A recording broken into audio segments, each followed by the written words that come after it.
I once bought a mobile home on owned land for $67,000. By the time I was done, I'd spent $80,000 just trying to fix it. The purchase price was a deal, the repair was a disaster, and nobody in YouTube land, not even one blog post, told me what was actually waiting underneath that thing. So today, I'm going to be completely honest with you in a way that most people in this space they just wouldn't be. Not because the numbers don't work, and they absolutely do when you know what you're looking at, but because you deserve to know the real costs before you spend your money, not after. So here are the hidden costs of flipping mobile homes on owned land or in leased parks that nobody puts in their highlight reel. Let's get into it.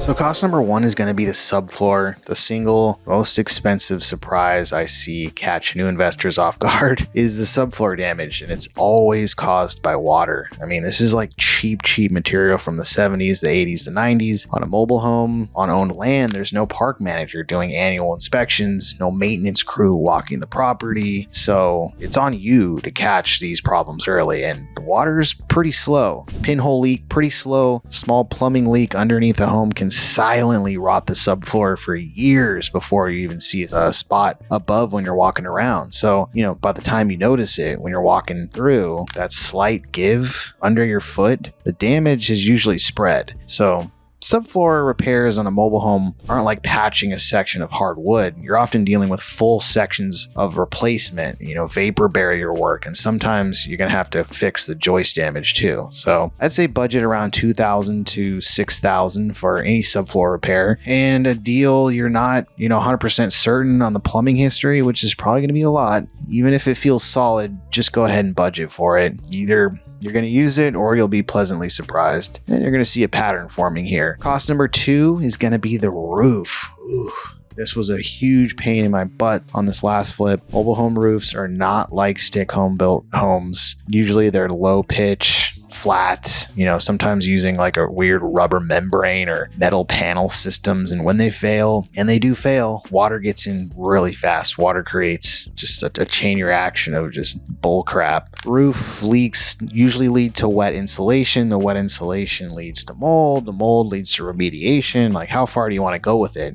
Usually that triggers permits and requires inspections. So what started off as a $2,000 roofing job can spiral quickly into like $12,000, $15,000 project before you even touched the friggin' paintbrush. So on every deal I walk, I get on a ladder, or I use our drone now and look at the roof before I make an offer. So, soft spots, pooling, if you see any old patches, these are usually like non-negotiable deal points. Either I price the repair into my offer or just pass on it, because especially right now, a lot of buyers are really picky about the roof, and, for good reason. So cost number three is going to be the plumbing. Mobile home plumbing has its own set of quirks. And if you don't know what you're looking at, it's going to completely blindside you. A lot of the older mobile homes, especially on the owned land ones that we're looking at, were built with this really cheap plastic piping that was widely used from the late 1970s through like the mid 90s. And the problem is it degrades over time. It fails, oftentimes without warning. If you're buying a home, in that window and nobody has updated the plumbing, you're going to probably be looking at a full repipe. It's going to cost you about $3,000 to $7,000 depending on the size of your home and your market. Now, there's also an underbelly. Mobile homes have an insulated belly board underneath the home that runs all the plumbing. So when that belly board gets compromised by moisture, animals, or, just physical damage, it becomes almost impossible to inspect properly. And a slow leak in there can be running for months before you even see any evidence of it inside the home. The last home that we did,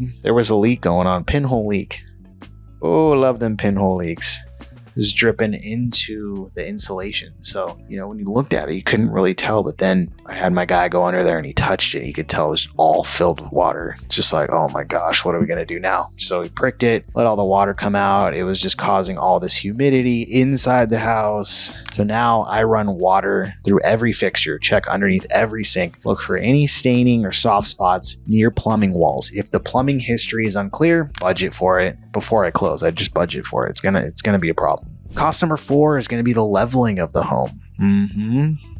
Yeah, this one makes buyers freak out. And honestly, it kind of makes sense. Mobile homes, especially on the owned land, they sit on pier and beam or, like a block system. So over time, through soil settling, just years of gravity, that foundation system, it shifts. So when you get a home that isn't level, you could be standing in one section and drop a marble, just completely rolls to the corner. Or, doors don't shut, just floors that feel wrong, stress cracks running along the ceiling and the walls. Now the fix is called releveling, and process pretty much just involves physically lifting sections of the home and resetting it on the blocks or the piers underneath. I mean, it sounds dramatic, but here's the thing, it's not always that expensive.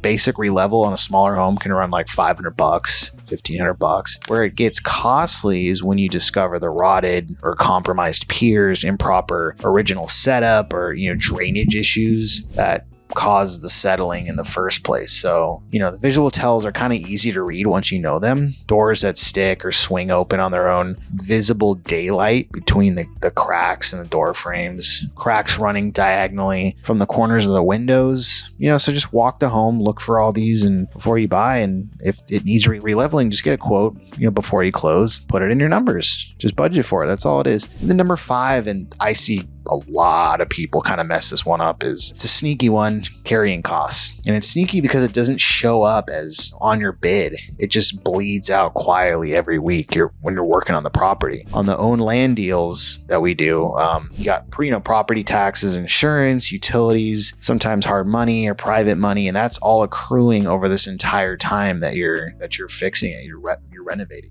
If your renovation takes 3 months, and with supply delays, 3 months could be optimistic. You could easily be looking at like, $1,500, $3,000 in carrying costs on top of your renovation budget. So that's why speed is money in this business. Every week a project drags on is another week you're paying to own something that's not generating profit or income. So build a realistic timeline and then just keep trying to tighten it. That's the name of the game in here. So let's add all of these up: subfloor, roof issues, plumbing problems, home that needs releveling, carrying costs. On an average flip, the investor who doesn't plan for these is usually staring at $10,000 to $30,000 in additional costs that they didn't plan for. Not good. That doesn't mean don't do it. It means, just price it in from the start. So when I buy, I know all of these costs. I build them into my offer. I don't get surprised. Or if I do, I have a buffer. It's all just come from experience. So the investors who end up making like actual money in mobile homes aren't the ones who found the cheapest deals. They're the ones who understood the real costs and then priced it accordingly. That's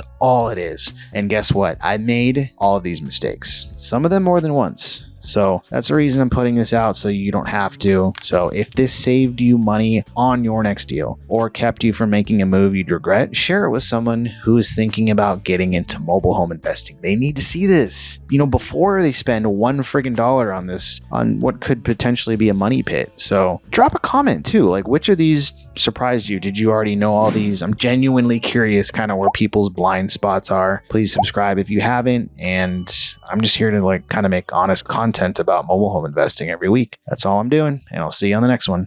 Bye.